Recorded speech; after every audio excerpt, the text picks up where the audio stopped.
Alex sat in the waiting room, looking impatiently at the door of the maternity ward.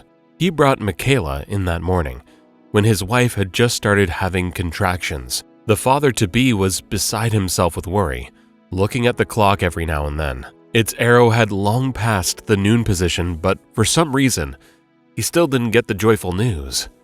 Alex had long prepared a gift for his beloved wife on the occasion of them becoming parents. The caring husband brought Michaela the earrings that she had dreamed of for a long time, and now he was clutching them in his hand. Finally, the door opened, and the obstetrician stepped out. "You have twins, but the labor was very difficult. I'm very sorry, but we couldn't save your wife's life," the doctor said in a very tired voice. He said something else too, gesticulating wildly, but the heartbroken man didn't hear anything else. He went outside, fell to his knees, and sobbed loudly. Having learned about Alex's misfortune, the villagers tried to help the unfortunate man, who was left all alone with two tiny babies. Some of them brought fresh milk and homemade pastries, like his neighbor Jenny. Someone else came to babysit the kids for half a day or so, like old Sarah. Alex had been a farmer for many years, and he was used to working in the fields from dusk till dawn. But he was also used to having Michaela help him with everything. The two of them were friends since childhood. They sat together at school. They were always teased by other kids who called them a bride and groom. Therefore, when they got older and got married, it didn't really surprise anyone. They built the farm from scratch and worked tirelessly to make it a success. And now that Alex was left all alone, everything fell out of his hands. It seemed to the man that life was now devoid of any meaning. Time went by, and despite the grief, Alex managed to find the strength in himself to pull himself together, because he was no longer responsible for just himself, but also for little Mia, who had the same blue eyes as her late mother, and little Nicholas, who couldn't sit still for a second, like his father. 3 years flew by. The children grew by leaps and bounds. Their neighbor Sarah didn't have grandkids of her own, so she often babysat Mia and Nicholas and loved them like her own children. The elderly woman had a huge red cat named Bruno, which the kids simply adored. They loved to run their little fingers through his thick fur, which made the cat purr with pleasure, and sometimes they chased him around the house, playing hide and seek. Thus, they lived. Alex gradually returned to normal life, finally letting go of the day when Michaela died. During this time, Alex's broken heart had healed, and one day, he brought a new woman into the house. First of all, Anna meticulously examined the house, noting to herself what needed to be changed and what she wanted to get rid of. "Well, darling, it's definitely not a mansion, especially that room over there, with the tasteless color of the walls and old-fashioned curtains," the woman muttered, not even attempting to hide her disappointment. "Yes, you're probably right, but it was Michaela's room. To be honest, I'd like to keep everything as it is," Alex answered uncertainly, as if embarrassed by the mention of his late wife. "I know you've been through a lot, but let's make a deal. No more talk about the past, and no more sadness. You have a new life now, and you should only think about me now. Well, and your lovely children, of course," Anna added quickly, noticing that little Mia and Nicholas were looking at her with apprehension. For some reason, the kids didn't like their stepmother right away.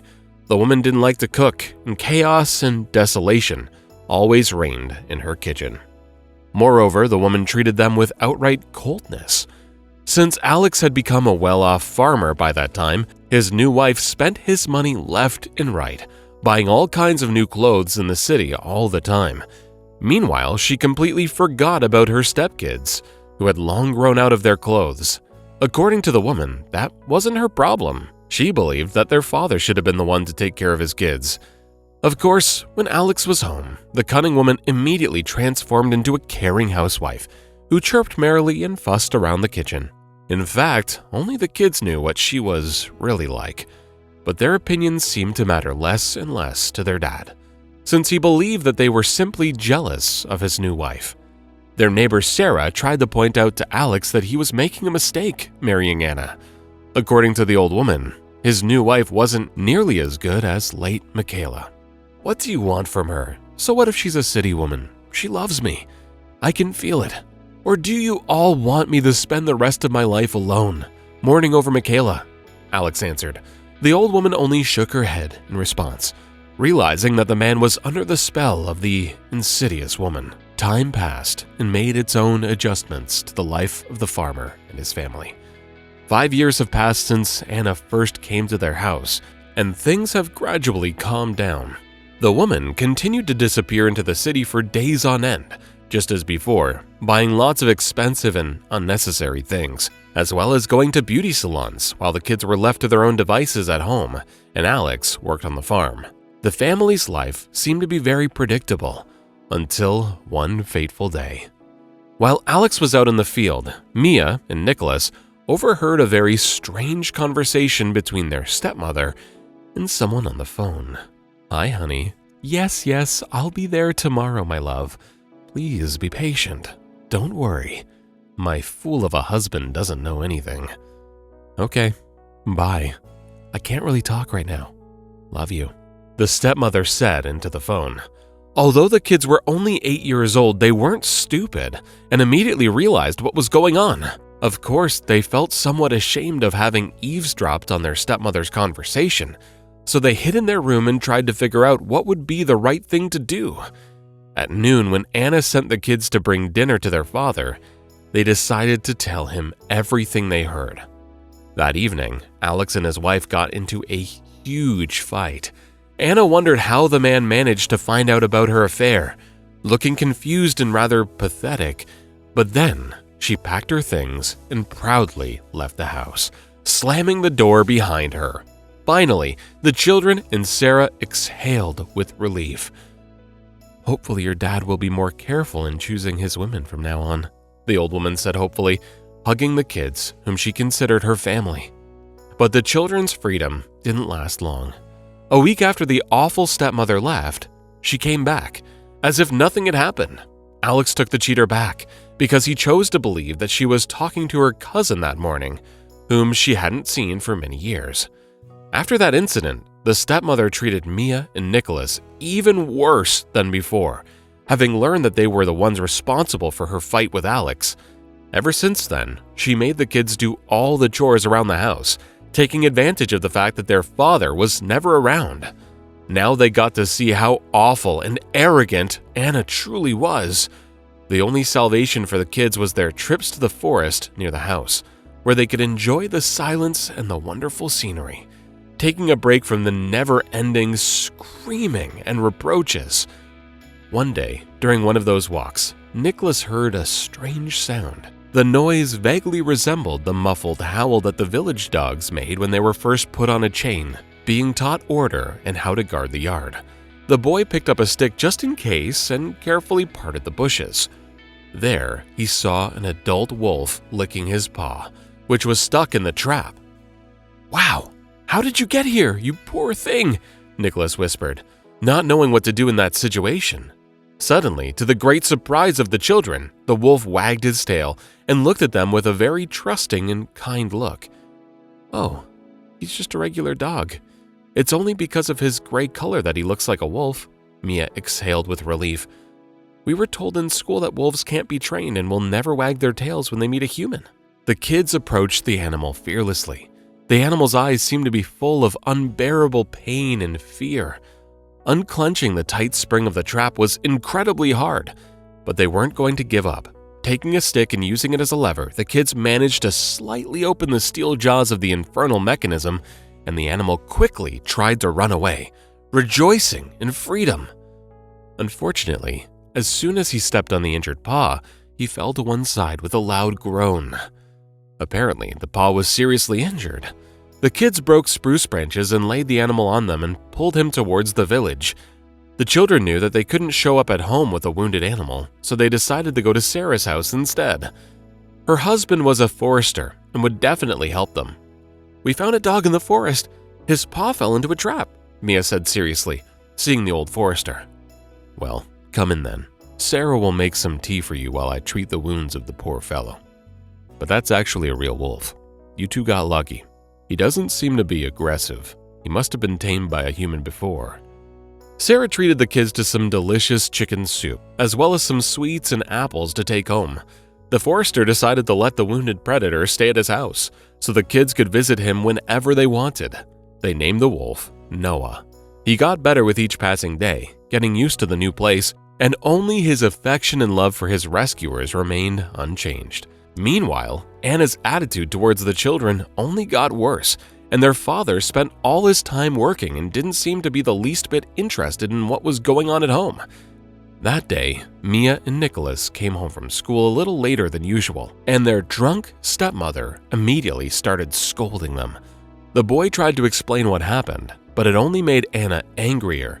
The woman forced the children into the car and somehow managed to drive them to the far corner of the dense forest. "Let the wolves devour you, you ungrateful backstabbers! I will teach you to respect me," the distraught stepmother screamed instead of a goodbye as she disappeared into the dense thicket. Then came the silence. Although the kids tried to remember their way home, they had never been so far into the forest before. They wandered through the forest almost until the evening, but couldn't find the path leading to their village. Suddenly, they heard a crunching sound somewhere nearby, which was followed by a menacing growl. "Are those really wolves?" thought the boy, and his heart sank with fear. Meanwhile, the growling intensified and was now coming from different directions. It was a pack of wolves, which smelled an easy prey and was encircling the children. The predators came closer and closer. Nicholas picked up a stick and stepped forward, trying to hide his sister behind him, but the animals didn't have time to attack the kids. Some fast and strong wolf interfered with the plans of the pack. He rushed at them, throwing them right and left. The predators wanted to regroup and attack the uninvited guest altogether, but at that moment, a rifle shot rang out. Knowing this sound brought death and injury, the wolves chose to flee. "That's our Noah!" the girl exclaimed. Their faithful friend rushed to the children, wagging his tail and trying to lick the kids from head to toe, while the old forester came out from behind the tree, holding a gun in his hands. "How did you end up so far in the forest?" the man said, looking worried. "You should thank Noah. He sensed that something was wrong and rushed to save you." The kids hugged the forester and started crying.